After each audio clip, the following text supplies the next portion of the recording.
जवानों, कैसे हो आप सभी दोस्तों। आज हम करने वाले हैं एसएससी जीडी कांस्टेबल के लिए पिछले 10 सालों में जो सबसे ज्यादा बार रिपीट हुए हैं मैथ और रीजनिंग के क्वेश्चंस, और ये जिसको आप प्रीवियस ईयर क्वेश्चंस का शानदार सॉल्यूशन बोल सकते हो। मैथ के भी होंगे, रीजनिंग के भी होंगे, और वही क्वेश्चंस हम करने वाले जो बार बार रिपीट हुए हैं। जिस टाइप के क्वेश्चंस आपके एग्जाम में बार बार देखने के लिए मिले हैं उस टाइप के क्वेश्चंस को हम करने वाले हैं। आज की क्लास आप सभी के लिए बहुत ही ज्यादा इंपॉर्टेंट होने वाली है, क्योंकि अगर आप ध्यान से देखोगे तो जब आप पढ़ोगे, कोई भी चैप्टर को पढ़ोगे, उसमें आपको पता होगा कि इस टाइप का क्वेश्चंस आपके एग्जाम में पूछा जाता है, तो ये आपके दिमाग में रहेगा। और साथ में अभी आप देख पाओगे कि कितनी तैयारी है आपकी और किस तरीके से आपको आगे बढ़ना है, किस चैप्टर में आपको प्रॉब्लम आती है, मैथ में आती है, रीजनिंग में आती है, उनके किस चैप्टर में प्रॉब्लम आती है, ये आपको पता चलेगा। तो आगे की जो आपकी तैयारी है उसको आप अच्छे से कर पाओगे। तो चलिए तैयारी करते हैं। और साथ में यहां पर देखिए कुछ ऐसे क्वेश्चंस होते हैं जो चैप्टर से बाहर होते हैं, ठीक है, तो वो भी क्वेश्चंस आपको यहां पर देखने के लिए मिलने वाले हैं। तो आज की क्लास को कंप्लीट जरूर देखते रहना, ठीक है। और जो भी स्टूडेंट अभी इंस्टाग्राम पे नहीं जुड़े हैं तो जुड़ जाना, लिंक डिस्क्रिप्शन में दिया हुआ है। आज मॉर्निंग में यानी कि कल मॉर्निंग में आपको 6 महीने के करंट अफेयर की पीडीएफ मिलने वाली है, तो इंस्टाग्राम पे जरूर ज्वाइन हो जाना। वहां पर बहुत सारे स्टूडेंट है वो ऑलरेडी ज्वाइन हो गए हैं, ठीक है। तो इंस्टाग्राम का लिंक डिस्क्रिप्शन में है, इस क्लास के बाद वहां पर चले जाना। देखिए पहला क्वेश्चन क्या है, आरा का संबंध बढ़ई से है तो कैंची का संबंध किससे होगा।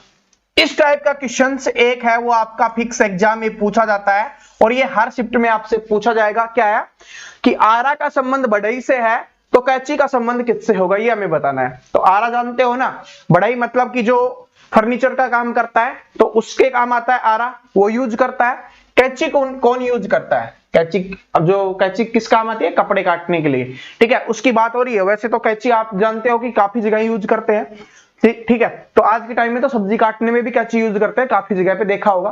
लेकिन जो कैंची का रियली संबंध है ना, वो है आपका दर्जी से, जो कपड़े सीमने के काम आता है, जो कपड़े सीमने का काम करता है दर्जी, ठीक है। तो ये आपका हो गया, कैंची का संबंध किससे हो जाएगा, दर्जी से हो जाएगा। समझ में आ गया। और वैसे ऑप्शन से देख सकते हो, किसान कैंची का यूज नहीं करता, किसान का होता है हल।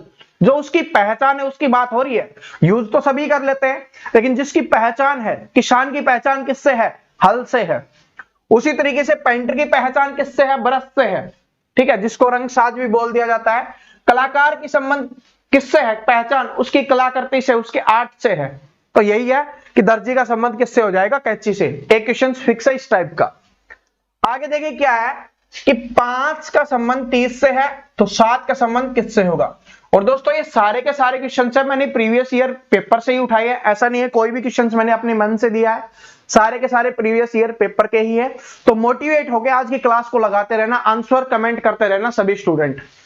तो 5 का संबंध 30 से तो 7 का किससे होगा। देखिए 5 का संबंध 30 से है तो 7 का किससे होगा, ये हमें बताना है। अब यहां पर सबसे पहले आपके दिमाग में एक बात आई होगी, 5 से 30 मैंने ट्रिक बताई थी, अभी हमने इस चैप्टर को कंप्लीट किया है। तो क्या बताया था कि ज्यादा बड़ा है, इसका मतलब गुना हो रहा होगा। तो कितने गुना है ये इसके 6 गुना है, ठीक है, ये इससे 6 गुना है। तो अगर इसको हम 7 को 6 से गुना कर दें तो हमारा आता है 42, ठीक है। तो ये हमारा दिमाग में आया, सबसे पहले यही बात आई। लेकिन ऑप्शन में आप देखोगे तो कहीं पे आपको 42 दिखाई नहीं दे रहा। इसका मतलब ये नहीं है कि ये गलत है, क्योंकि इसको सोल्व दूसरी तरीके से किया गया है। एग्जामिनर है ना, वो भी तो दिमाग लगाता है, उसके अंदर तो काफी दिमाग है, कितने पेपर बनाता है वो, तो छोटी छोटी चीजें जो इजीली दिमाग में आ जाए ऐसा तो नहीं देगा। पेपर तो पेपर के हिसाब से बनेगा, थोड़ा अच्छा पेपर बनेगा। तो इसका मतलब क्या है, इसका मतलब 42 तो नहीं है, तो 6 से गुना तो नहीं हो रहा, तो और कुछ हो रहा होगा। देखिए क्या है, 5 को 6 से गुना किया मतलब इससे अगली संख्या से गुना किया गया है, ठीक है। तो अगर हम 7 को इससे अगली संख्या 8 से गुना कर दें तब कितना आता है हमारा, 56 आ जाता है, और वो आपके ऑप्शन नंबर डी में दिया हुआ है। पेपर का लेवल समझ रहे हो ना, कैसे सोचना पड़ता, थोड़ी सी चीज सोचनी पड़ेगी, ठीक है, बिल्कुल सिंपल नहीं, थोड़ा सा हटके, बिल्कुल सिंपल नहीं, थोड़ा सा हटके। तो ये आपका आ गया 56, ठीक है, समझ में आ गया। ओके आगे चलते हैं। आकृति वाले क्वेश्चंस पहले ही बता चुका हूं कि यहां से काफी क्वेश्चंस पूछे जाते हैं, लेकिन मैंने यहां पर एक ही क्वेश्चंस लिया है क्योंकि मैं ये आपको पहले ही बता चुका हूं कि इस टाइप के क्वेश्चंस पूछे जाते हैं। तो इसमें देखिए क्या है, थोड़ा अलग टाइप का था इसलिए ले लिया है। प्रश्न आकृति ये है, यहां पर बताना है कौन सी आकृति आएगी। तो देखिए इसमें और इसमें क्या अंतर है, बाकी ये तो दोनों तो सेम है। यहां पर क्या था, गोला था जो इसके टच हो रहा था, तो यहां पर क्या बना दिया, चौकोर बना दिया, आप बोल सकते हो स्क्वायर बना दिया गया। तो इसके गोला है बीच में, तो गोले से स्क्वायर बना है, टच था तो टच रहा है। अब गोला बीच में है तो बनेगा क्या, स्क्वायर बनेगा, वर्ग बनेगा या चौकोर बनेगा, और वो क्या होगा, बीच में होगा। इसमें नहीं है, इसमें नहीं है, इसमें नहीं है, इसमें है, तो यही आंसर होगा। मैंने एक काटे क्यों है पहले, क्योंकि डायरेक्ट हमें आंसर दिख गया था, लेकिन जो ट्रिक मैंने बताई है कि आकृति वाले में क्या करना है, हमें ऑप्शंस को निकालना है, ऑप्शंस को डिलीट करना है, उसके बाद जो बचेगा वही हमारा आंसर बच जाता है, इससे इजी बन जाता है। इसमें तो डायरेक्ट निकल गया, लेकिन और भी क्वेश्चंस ऐसे होते हैं ना जिनमें छोटी छोटी चीजें देखना होता है आकृति में। तो ये बात समझ में आ गई, ऑप्शन नंबर बी यहाँ पे करेक्ट आंसर हो गया। आगे देखें क्या है, निम्नलिखित दिए गए विकल्पों में से लुप्त अंक ज्ञात कीजिए। यानी कि मिसिंग नंबर हमें बताना है, क्या बताना है इसमें, मिसिंग नंबर हमें बताना है, मिसिंग नंबर हमें बताना है। तो बताइए क्या होगा, क्या होगा मिसिंग नंबर। मिसिंग नंबर की ट्रिक क्या है, अभी इसकी क्लास नहीं हुई है, होगी तब मैं आपको अच्छे से समझाऊंगा कि जहां पर बड़ी संख्या दिख रही है उससे रिलेशन होगा। तो यहां पर दोनों छोटी है, ये बीच में बड़ी है, मतलब इन दोनों का बीच वाली से कोई रिलेशन रहा होगा। तो क्या हो रहा है, 3 और 5 को अगर गुना कर देते हैं तो 15 आ जाता है। ठीक है, थोड़ा जूम कर देता हूं, नहीं दिख रहा तो ठीक है, 3 को 5 से गुना कर दे 15 हो जाता है। लेकिन ये दूसरे में भी चेक करेंगे, अगर अप्लाई हो रहा है तभी हम इसको अप्लाई करेंगे। 5 को 7 से गुना करते हैं तब हमारा 35 आ रहा है, मतलब गुना ही हो रहा है। तो सिंपल सा है, इसको इससे गुना कर देंगे, 9 को 5 से गुना करेंगे, कितना आएगा आपका 45 आएगा। और 45 किसमें है, ऑप्शन नंबर डी में है। तो ऑप्शन नंबर डी आपका यहां पर क्या हो जाएगा, करेक्ट आंसर हो जाएगा। ठीक है, आगे देखिए, मिसिंग नंबर से एक क्वेश्चन फिक्स है हमेशा, इस टाइप का क्वेश्चन भी एक है, वो आपके एग्जाम में पूछा जाता है। तो पहले हम लिख लेते हैं 14, 3, 12, 4 और 2। मैंने बीच वाले नहीं लिखे क्योंकि उनकी जगह पे हमें इनका यूज करना है। यदि P का अर्थ है घटा, तो जहां पर P है, बात को समझना, जहां पर P है उसकी जगह पे घटा का यूज करेंगे। P है 3 और 12 के बीच में, तो यहां पर हमने क्या कर दिया, घटा का यूज कर दिया। ठीक है, और कहीं पे P दिखाई दे रहा है, नहीं दिखाई दे रहा। ठीक है, Q का अर्थ है गुना, तो जहां पर Q होगा वहां पर गुना होगा, तो यहां पर हमने यूज कर दिया गुना। इसके बाद है R का अर्थ है भाग, R का अर्थ भाग है, R है इन दोनों के बीच में, तो यहां पर आ गया आपका भाग आ गया, और कहीं पे R है, नहीं है। S का अर्थ है जमा, तो S कहां पे है हमारा, 12 और 4 के बीच में, ये क्या हो गया आपका, जमा हो गया। आगे क्या है, तो दिए गए समीकरण का मान ज्ञात करें, क्या होगा, तो ये हमें ज्ञात करना है। तो सबसे पहले हम सोल्व करते हैं भाग को, फिर गुना को, फिर जोड़ घटा किसी को भी कर लेते हैं। तो भाग को करेंगे तो यहां से 4 को 2 से भाग देंगे तो कितना आएगा आपका, 2 आएगा। तो अब इसको मिटा के क्या लिख सकते हैं, यहां पर क्या आ गया, 2 आ गया। उसके बाद करेंगे गुना को, तो 14 और 3 को गुना करेंगे तो कितना आ गया, 42 आ गया। अब इनको हटा के हम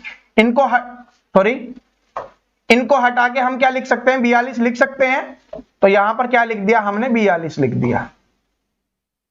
अब या तो पहले जोड़ के कर लो या फिर घटा दो डायरेक्ट। तो पहले घटाएंगे तो यहां से आ गया 30 + 2, कितना आ गया, 32 आ गया। ठीक है, और अब ऐसे भी कर सकते हो, पहले जोड़ वाले को कर लेते हैं। तो इनको जोड़ेंगे तो कितना आएगा, 44 माइनस का 12, कितना आ जाएगा यहां पे, 32। कैसे भी करोगे आपका 32 आना है, जोड़ वाले को जोड़ के घटा दो या पहले घटा के फिर जोड़ लो, वही बात है। तो यहां पर ऑप्शन नंबर बी आपका क्या हो जाएगा, करेक्ट आंसर हो जाएगा। आगे चलते हैं अगले क्वेश्चन पे। इस क्वेश्चन का आंसर आपको कमेंट करके बताना है, क्योंकि मैं इसकी ट्रिक से एक वीडियो बनाऊंगा, तभी आपको अच्छे से समझ में आ पाएगा। अगर आपको आता है तो कमेंट करके बता देना, नहीं आता तो ट्रिक वाली अगली जो क्लास होगी हमारी उसको देखना, तब समझ में आएगा। आगे चलते हैं, लेकिन ये इसलिए बताया कि यहां से भी क्वेश्चन पूछ लिया जाता है, इसलिए मैंने इसको रखा है कि एक जो क्या है कि आकृति गिनने वाला, इससे भी पूछा जा सकता है आपसे। आगे देखिए क्या है, ये जो क्वेश्चन है इसमें हमें बताना है अलग कौन सा होगा, यानी इनमें से भिन्न कौन सा है या विजातीय कौन सा है, ये हमें बताना है। तीनों टाइप से पूछे जाते हैं, तीनों टाइप मैंने यहां पर आपके लिए रख दिया है। कभी ये 2 एक साथ आ जाते हैं, कभी ये 2 एक साथ आ जाते हैं, कभी तीनों आ जाते हैं, कभी इनमें एक पूछा जाता है, लेकिन पूछा हमेशा यहां से जाता है। तो पहला यही देखते हैं, लोहा, लकड़ी, एल्यूमिनियम और तांबा, इनमें से अलग कौन सा हो जाएगा। तो अब सभी जानते हो ये क्या है, लोहा, तांबा, एल्यूमिनियम धातु होगी अब आपकी, तो लकड़ी क्या हो जाएगी, अलग हो जाएगी। तो ऑप्शन नंबर सी आपका यहां पर क्या हो गया, आंसर हो गया। सिंपल सा था। आगे इसमें देखिए, इसमें क्या है, इसमें और इसमें हमें अलग बताना है। तो देखिए बताते हैं, जे का क्या लिखा गया है, यहां पर देखिए दो तरीके से कर सकते हैं। क्या लिखा गया, जे और फिर के, ठीक है। यहां से क्या लिखा गया, जे और के। यहां से क्या लिखा गया, एच और टी। यहां से क्या लिखा गया, एफ और जी। यहां से क्या लिखा गया, जेड और ए, ठीक है। आगे वाला लिखा गया यहां से। इसके बाद देखिए, तो एल और एम, यू और वी, और यहां पे एच और आई। लेकिन यहां पर वाई के बाद क्या आता है, ये गलत लिखा गया है ना, वाई के बाद जेड आता है, यहां पर गलत हो गया, तो ये आपका यहां पर गलत हो जाएगा। ये सबसे अलग हो गया, गलत का मतलब है सबसे अलग हमें बताना था। दूसरा तरीका क्या है, दूसरे से भी चेक कर लेते हैं, किसी के दिमाग में दूसरा आ रहा है कोई बात नहीं, उससे चेक करिए। क्या है कि के का लिखा गया एल, ठीक है, के एल, जी एच, यहां पे टी और यू, ठीक है, एस टी यू आ गया। जेड के बाद वाई आता है क्या, नहीं, जेड के बाद ए आता है, तो इसलिए ये गलत होगी। समझ रहे हो, तो इस वजह से भी ये गलत है।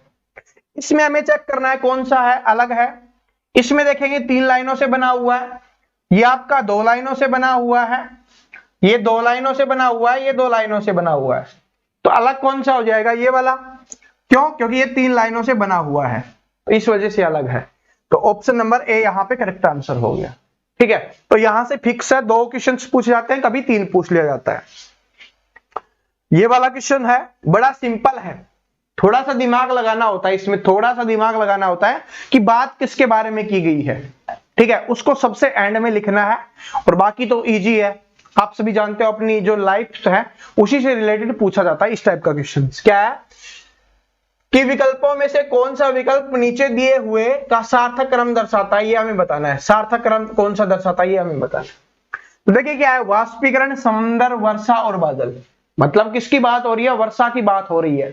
तो वर्षा है, जो बरसात है वो किस तरीके से होती है, जो अभी मौसम भी चल रहा है, तो किस तरीके से होती है। पहले बात होगी समंदर की, क्योंकि समंदर से पानी लेगी वर्षा। समुद्र में क्या होगा, वाष्पीकरण होगा। वाष्पीकरण से क्या होगा, पानी ऊपर की तरफ जाएगा, उससे क्या बनेंगे, बादल बनेंगे, और बादल बनने के बाद क्या होगी, वर्षा होगी। बात समझ गए, कंफ्यूजन नहीं होना है, क्योंकि कुछ स्टूडेंट ये बोल सकते हैं कि सर पहले वाष्पीकरण हुआ, फिर बादल बने, फिर वर्षा हुई, और फिर समंदर बन गया वर्षा से। नहीं, वाष्पीकरण किस चीज से हुआ है ये भी तो हमें बताना पड़ेगा ना। तो समुद्र से क्या हुआ, वाष्पीकरण हुआ, वाष्पीकरण से वर्षा हुई, और वाष्पीकरण से बादल बने, और बादल से वर्षा हुई। तो पहले देखिए क्या है, सी, पहले होना चाहिए सी, उसके बाद होना चाहिए ए, उसके बाद होना चाहिए आपका डी बादल, और फिर उसके बाद बी। CADB किसमें है, CADB, ऑप्शन नंबर सी आपका करेक्ट आंसर हो जाएगा। इसी में CADB दिखाई दे रहा है। ऑप्शन आप और भी चेक कर सकते हो। देखिए एक बार क्या है, इसमें चेक करते हैं। ए, सबसे पहले वाष्पीकरण, फिर बी वर्षा। वाष्पीकरण के बाद वर्षा हो सकती है, नहीं हो सकती, ठीक है, क्योंकि बादल बनेंगे पहले। फिर क्या है, डी है बादल, फिर ए, बादल से वाष्पीकरण होगा, तो ये भी नहीं होगा। बी और डी यानी वर्षा फिर बादल, वर्षा से बादल थोड़ी बनते हैं, बादल से वर्षा बनती है, तो ये भी गलत हो गया, ठीक है। ऐसे भी कंफर्म कर सकते हो, अगर इसमें कंफ्यूजन हो रहा था ना, तो यहां से कंफर्म हो गया होगा। आगे देखिए क्या है, अक्षरों का कौन सा समूह खाली स्थानों पर क्रमवार रखने पर अक्षरों की श्रृंखला को पूरा करता है, ठीक है। और ये तो वो क्वेश्चन आ गया कल वाली जो क्लास करवाई थी, ठीक है, कल वाली क्लास से क्वेश्चन आ गया है। यहां से एक क्वेश्चन फिक्स हो जाता है, कल भी मैंने आपको बताया था। और जो ये चैप्टर करवाया है ना, उससे 2 से 3 क्वेश्चन पूछे जाते हैं। तो क्या करना है, इस क्वेश्चन का आंसर कमेंट करना है, क्योंकि कल ही मैंने एक क्लास करवाई है। जिसका आंसर आ गया कमेंट कर देना, जिसका आंसर नहीं आया लास्ट में इस क्लास का लिंक मैं दे दूंगा, इस क्लास को देख लेना, ठीक है। क्योंकि भाई एक एक क्वेश्चन है ना वो, और एक एक नंबर है ना वो बहुत ज्यादा इंपॉर्टेंट है। रीजनिंग और मैथ का क्या टारगेट है हमारा, 50 का स्कोर करना, ठीक है। तो क्लास जरूर देखनी पड़ेगी आपको। निम्नलिखित शब्दों का शब्दकोश में दिए गए क्रम के अनुसार हमें लिखना है, ठीक है। तो ये क्वेश्चन बहुत कम स्टूडेंट को समझ में आता है, लेकिन आज ही समझ में आ जाएगा। क्लास करेंगे तब तो आएगा ही, लेकिन आज ही आपको समझ में आ जाएगा। इसमें हमें किस तरीके से लिखना होता है, अल्फाबेट, मतलब जो एबीसीडी हमारी लिखी हुई होती है ना, जैसे पहले ए आता है, फिर बी आता है, फिर सी आता है, फिर डी आता है, फिर ई आता है, इसी तरीके से हमें इसमें लिखना है। तो सबसे पहले सी पहले अक्षर को चेक करेंगे, सभी पहले में सभी में सी है तो कोई भी पता नहीं चला कौन सा पहले लिखा जाएगा। दूसरे नंबर पे देखिए क्या है, आर है सभी में, थोड़ा जूम कर देता हूं ताकि और दिखे आपको, ठीक है, आर है, इसमें भी आर है, इसमें भी आर है और इसमें भी आर है, तो ये भी नहीं पता चला। आगे आई भी है, आई भी इसमें है, इसमें भी आई है, इसमें भी आई है, ये भी हमें नहीं पता चला, अब चलेगा पता। इसके बाद क्या है, यहां पर टी है, यहां पर एस है, और यहां पे क्या है, यहां पर भी टी है और यहां पर एस है। तो पहले ये बताइए, पहले टी आता है या एस आता है, P Q R S T, तो एस पहले आएगा टी बाद में, तो एस इसमें है और एस इसमें है, मतलब सी और डी में से कोई पहले नंबर पे होगा, सी और डी में से कोई पहले नंबर पे होगा, और आपका जो ए और बी है उसमें लास्ट वाले में से होंगे, ये हमें कंफर्म पता चल गया। अब इन दोनों में चेक करते हैं, पहले सी और डी में चेक करते हैं, पहले दूसरे नंबर पे कौन सा आएगा, तो एस तक तो हमने चेक कर लिया। इसके बाद है इसमें आई है, इसमें पी है, तो पहले क्या आती है, आई आती है, फिर आता है पी, तो पहले सी आ गया फिर डी आ गया, ये इस तरीके से हमने लिख दिया सी और डी, ठीक है। अब दूसरा चेक करते हैं, पहले और दूसरे में हमें चेक करना है। अब तो टी तक तो चेक कर लिया था, इसके बाद है इसमें आई है और इसमें ई है, तो पहले क्या आता है, ई पहले आता है, तो इसमें आ जाएगा पहले बी और फिर क्या आ जाएगा आपका ए, तो सी डी बी ए, सी डी बी ए, ये आपका आंसर हो गया, ठीक है। कभी कभी भाई मिस्टेक हो जाती है, ध्यान नहीं रहता, तो थोड़ा बहुत तो आप समझदार हो, ठीक है, चेक कर लिया करो उसको, ठीक है, बात तो समझा दी जाती है, कभी कभी मिस्टेक हो जाती है, ध्यान नहीं जाता, क्योंकि और क्वेश्चंस पे भी ध्यान रहता है। देखिए क्या है, इसमें हमें बताना है, इसमें हमें बताना क्या आएगा, 6, 12, 20 और 30, 6, 12, 20 और 30, तो 6 से हुआ 12, 12 से हुआ 20 और 20 से हुआ 30, ये कल जो हमने क्लास करवाई थी ना उसी का क्वेश्चन है सेम। तो 12 हुआ मतलब कितना जोड़ा गया, 6, कितना जोड़ा गया 8, कितना जोड़ा गया 10, तो 6 से 8 हुआ, 8 से 10 हुआ, मतलब दो ज्यादा लिखा गया है, अब 12 जोड़ना है, तो 30 में 12 जोड़ेंगे कितना हो जाएगा आपका, 42 हो जाएगा, ठीक है। तो इसका मतलब समझ रहे हो, जो हमने परसों जो क्लास करवाई थी, जो हमारी पहली क्लास थी, वहां से एक क्वेश्चन पूछा ही जाएगा, फिक्स है आपका, जो भी क्लास हम करवाएंगे ना वहां से क्वेश्चन पूछा ही जाएगा, फिक्स है। देखिए क्या है, यदि एक कूट भाषा में जो पैटर्न है उसको इस तरीके से लिखा जाता है, तो हमें बताना है उसी कूट भाषा में मेंशन को क्या लिखा जाएगा। तो इसमें क्या किया गया, अगर आप ध्यान से देखोगे तो आपके दिमाग में एक चीज आ रही होगी, थोड़ा जूम कर दिया ताकि आपको दिख जाए, क्या चीज आ रही है आपके दिमाग में, देखिए PATT मतलब उल्टा करके लिखा गया है, पूरा का पूरा उल्टा करके लिखा गया है, जो इसके स्टार्टिंग में था वो इसके लास्ट में है, जो इसके लास्ट में था वो इसके स्टार्टिंग में है, मतलब उल्टा करके लिखा गया है। तो इसमें भी हमें कैसे करना है, उल्टा ही करना है, तो जो लास्ट वाला है उसको पहले N, फिर O, फिर I, फिर T, फिर N, फिर E और M, यही आपका आंसर हो गया, NOIT, NOIT, NEM, तो ये नहीं है, NOIT, NEM, ये आपका आंसर हो जाएगा, ठीक है। NOIT इसमें भी नहीं है, इसमें भी नहीं है, तो यही क्या हो गया आपका, ऑप्शन नंबर सी आपका करेक्ट आंसर हो गया। बात समझ में आ गई, तो यहां से भी एक क्वेश्चन पूछा जाता है। आगे चलते हैं, और ऐसा नहीं रीजनिंग के ही, मैथ के भी आपको करवाने वाला हूं कि किस किस टाइप के क्वेश्चंस पूछे जाते हैं। तो आज की क्लास शानदार है, जबरदस्त है, और जिसको जिंदाबाद बोलते हैं, जो नवाजुद्दीन सिद्दीकी सर का सुना होगा आपने, शानदार जबरदस्त जिंदाबाद, ठीक है, तो वही है आपका। रमेश पश्चिम की ओर 3 किलोमीटर चला, तो पहले आपको यह पता होना चाहिए, ये मानते हैं हम पूर्व, ठीक है, ये मानते हैं हम पश्चिम, ये मानते हैं हम उत्तर, और ये मानते हैं हम दक्षिण, ठीक है, ये हमारी दिशाएं हैं। तो इसमें क्या बोला गया कि रमेश है वो पश्चिम की ओर 3 किलोमीटर चला, तो यहां से शुरू किया उसने चलना और पश्चिम की ओर चला, मतलब इधर चल रहा है, कितने किलोमीटर, 3 किलोमीटर चला है। तो इसमें किलोमीटर का तो पूछा नहीं है, लेकिन फिर भी लिख लेते हैं। अपने बाईं ओर मुड़कर 2 किलोमीटर चला। अब क्या कर रहा है, बाईं ओर मुड़ रहा है, मतलब ऐसे चल रहा था वो, अब बाईं ओर मुड़ना है, तो बायां कौन सा, ये वाला, तो वो बाईं ओर मुड़ता है तो नीचे की तरफ मुड़ेगा आपका, इधर मुड़ा और क्या किया उसने, 2 किलोमीटर चला फिर वो, ठीक है 2 किलोमीटर चला। फिर वह अपने दाईं ओर मुड़ा और 3 किलोमीटर चला। अब क्या हो रहा है, दाईं ओर मुड़ रहा है, तो दाईं ओर मुड़ रहा है, अब ऐसे है, दाया कौन सा हो जाएगा ये, तो इधर मुड़ा वो और 3 किलोमीटर चला। अंत में वह अपने दाईं ओर मुड़कर 2 किलोमीटर चला। अब क्या कर रहा है, दाईं ओर मुड़ रहा है, अब ऐसे है वो, दाया कौन सा हो जाएगा, ये वाला, तो ऐसे मुड़ता है और 2 किलोमीटर चलता है, ठीक है।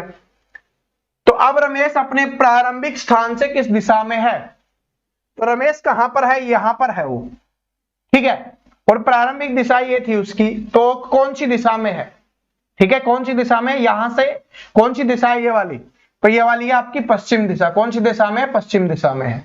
अगर आपसे ये पूछे, एक बार तो ये पूछ लेता है, कभी आपसे ये पूछेगा कि उसका मुख या उसका मुंह है वो कौन सी तरफ है, कौन सी दिशा की तरफ है, तो अब इधर खड़ा हुआ, जैसे मैं खड़ा हुआ हूं, तो कौन सी दिशा है, ऊपर, उत्तर की तरफ, तो इसका आंसर क्या हो जाता, उत्तर, तो इसका उत्तर क्या हो जाता, उत्तर हो जाता।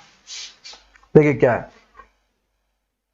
विजय कहता है कि आनंद की माता मेरी माता की एकमात्र पुत्री है, तो आनंद विजय से किस प्रकार संबंधित है, तो देखिए क्या है, विजय कहता है कि आनंद की माता, तो ये हमारे आनंद जी हैं, ठीक है, आनंद जी हैं, ऐसे ही लिखा हुआ है ना, कोई बात नहीं, ठीक है, आनंद की माता जी हैं तो इनसे ऊपर आएंगी, और माता जी हैं तो गोले में आ गई, ठीक है।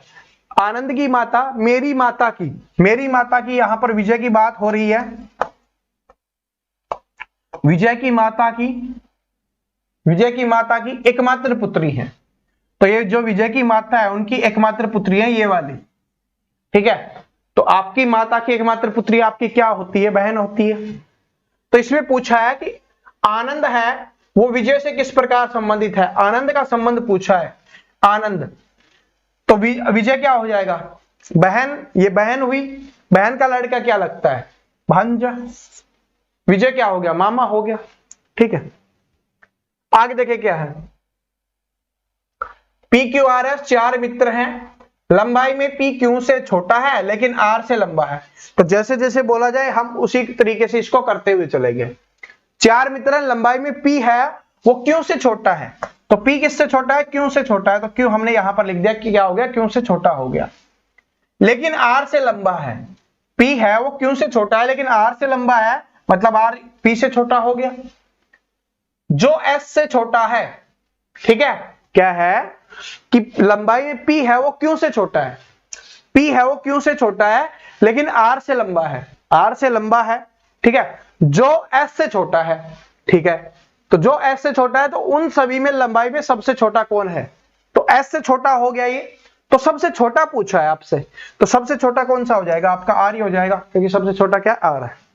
आगे देखिए क्या है, यदि किसी कूट भाषा में एडिशन को ये लिखा जाता है तो टाइड को क्या लिखा जाएगा, तो जितने अक्षर हैं उतने ही अगर अंक दिए हुए हैं तो हर एक अक्षर के लिए 1 अंक हो गया आपका, तो यहां पर टाइड के लिए क्या होगा, टी आई का, तो टी आई का देखेंगे कौन से पे है, या आई टी भी देख लो, वही बात है, आई का सेम रहेगा दोनों जगह, क्योंकि आई का देखिए 9 है, तो टी का क्या है आपका यहां पर 1, तो 1 और 9 हो गया। डी और ई का, तो डी और ई का देख लीजिए 8 और 3, 1983, 1983 आपका आंसर हो गया ऑप्शन नंबर बी, ठीक है। आगे चलिए, अब मैथ के क्वेश्चंस आगे जो बार बार रिपीट होते हैं, ये है ट्रेन का क्वेश्चंस, रेलगाड़ी से है, और एक क्वेश्चन यहां से पूछ लिया जाता है, क्या है कि 500 मीटर लंबी फिट एक रेलगाड़ी 700 फीट लंबे एक प्लेटफॉर्म को 10 सेकंड में पार कर लेती है, तो तदनुसार उस रेलगाड़ी की गति कितनी होगी, ये हमें बताना है। तो मैंने आपको बताया हुआ है कि मैथ के क्वेश्चन सोल्व करते इसमें आपको क्या करना होता है, आपको करना होता है क्वेश्चंस को ध्यान से पढ़ना, वही क्वेश्चन आधा सोल्व हो जाता है। तो क्या है कि रेलगाड़ी की लंबाई है 700 फीट की, उसके साथ में 500 फीट की, और 700 फीट की क्या है आपकी जो एक प्लेटफॉर्म की लंबाई है, तो कुल लंबाई क्या होगी 1200 मीटर, क्योंकि जो रेलगाड़ी होगी, ठीक है, जो रेलगाड़ी होगी वो अगर किसी प्लेटफॉर्म को पार करती है उस समय क्या करती है, वो स्वयं की लंबाई को पार करती है और साथ में प्लेटफॉर्म की लंबाई को पार करती है। तो यहां पर 1200 फीट को वो पार करेगी और उसकी स्पीड क्या है, 10 सेकंड में पार करती है। 1200 फीट 10 सेकंड में, तो 1 सेकंड में क्या हो गया, 120 फीट हो गया। तो 120 फीट पर सेकंड हो गया आपका। तो 120 फीट यही आपसे पूछा गया था, तो सेम कर देंगे। आगे देखिए क्या है, 8 घंटे प्रतिदिन कार्य करते हुए अनु एक पुस्तक की प्रति 18 दिनों में तैयार कर सकती है। यदि वह कार्य 12 दिनों में पूरा करना हो तो अनु को प्रतिदिन कितने घंटे काम करना पड़ेगा। तो देखिए 8 घंटे काम करती है और कितने दिन काम करती है, 18 दिन। तो ये क्या हो गया, कुल उसने कितने घंटे काम किया, ये हो गया। अब क्या कर रहा है कि उसको कितने दिनों में पार करना है, 12 दिनों में। तो कितना समय लगेगी, काट देते हैं, 4 दूनी 8, 4 तिये 12, 3 छिके 18, तो ये क्या आ जाएगा 12, 3 छिके 18, तो क्या हो गया 12 घंटे। क्या हो गया 12 घंटे आपका आंसर। और इसको उस फॉर्मूले से भी कर सकते हो आप, वही फॉर्मूला आपने यूज किया है MDH वाला, ठीक है, मैन डे हावर। तो यहां पर मैन तो एक है, कितने घंटे काम कर रहा है, 8 घंटे। तो 8 घंटे कितने दिन काम कर रहा है, 18 दिन। बटे में दूसरे का लिखना होता है, वो क्या है 12 घंटे दिया हुआ है और x का मान हमें निकालना है। तो यही फॉर्मूला था, ठीक है। तो सारी चीजें होती है ना जो बेसिक होती है ना, वो फॉर्मूले से ही बनी हुई होती है, ठीक है। ये मैं आपको क्लास में अच्छे से समझा दूंगा, टेंशन मत लेना। बस अभी आप ये देख लीजिए कि आप इन क्वेश्चंस को सोल्व कर पा रहे हो या किस किस टाइप के क्वेश्चंस हैं वो पूछे जाते हैं और सॉल्यूशन इसका किस तरीके से है, ये चीज देख लीजिए। दो कार की गति का अनुपात है 5:4 है, तदनुसार समान दूरी पर जाने के लिए लगने वाला समय का अनुपात क्या होगा। तो देखिए आपको पता है कि जो चाल का अनुपात होता है या गति का अनुपात होता है वो समय के अनुपात के विपरीत होता है। मतलब कि कोई भी है वो अगर समय ज्यादा ले रहा है तो उसका मतलब उसकी स्पीड कम है, और अगर जो स्पीड कम है वो समय तो ज्यादा लेगा ही, और जो जिसकी स्पीड ज्यादा होगी वो समय कम लेता है। बात समझ में आ गया। तो इनकी स्पीड का अनुपात है अगर 5:4 है, तो इनकी गति का अनुपात क्या होगा, इसके विपरीत, तो 4:5 हो जाएगा। कितना हो जाएगा, 4:5। ठीक है, आगे देखिए, ये क्वेश्चन है इस टाइप का पूछा जाता है। मैं इसको आपको ट्रिक से बताऊंगा, जो इसके बड़े बड़े क्वेश्चंस भी पूछे जाएंगे वो ट्रिक से हो पाएंगे। ये तो बेसिक है, इसको ऐसे ही सोल्व कर लेते हैं, पहले इसको भूल जाइए, ठीक है।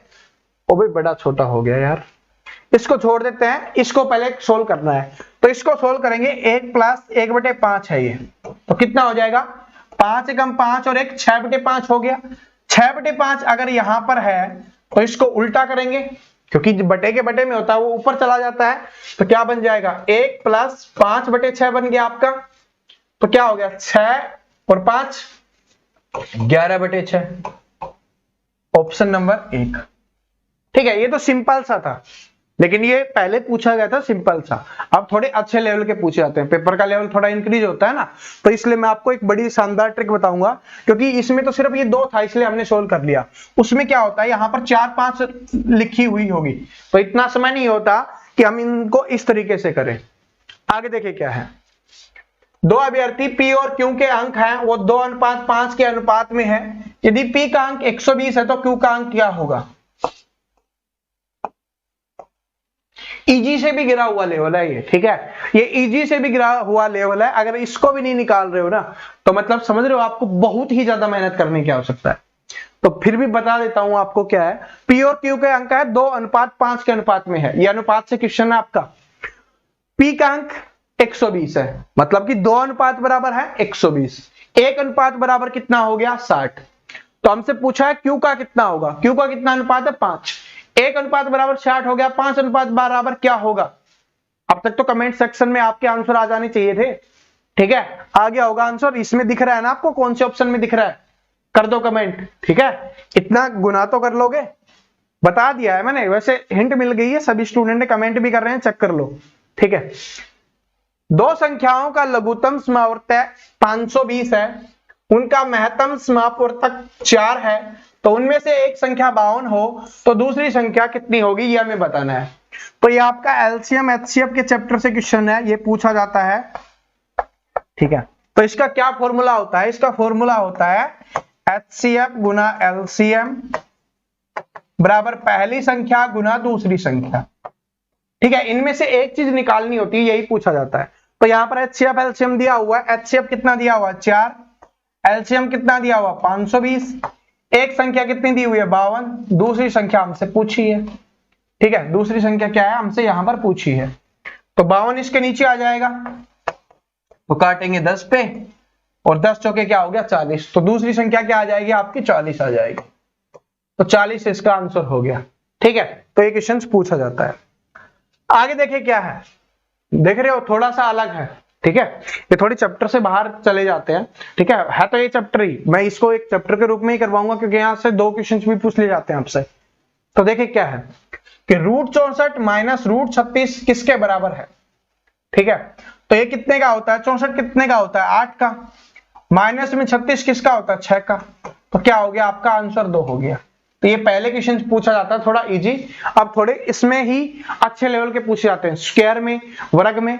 ठीक है, अगर यहां पर कुछ नहीं लिखा होता ना, इसका मतलब यहां पर 2 होता है, ये बात भी नोट कर लेना। ठीक है, आगे चलते हैं। इस क्वेश्चन को बताना है आपको।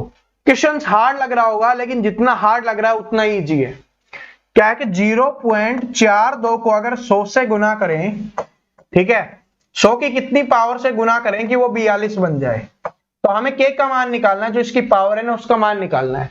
तो 42 ये कब बनेगा? तो क्या है कि अगर पॉइंट को हटाएं 42 तो बटे में 100 आएगा, गुना में 100 की पावर k है हमारी।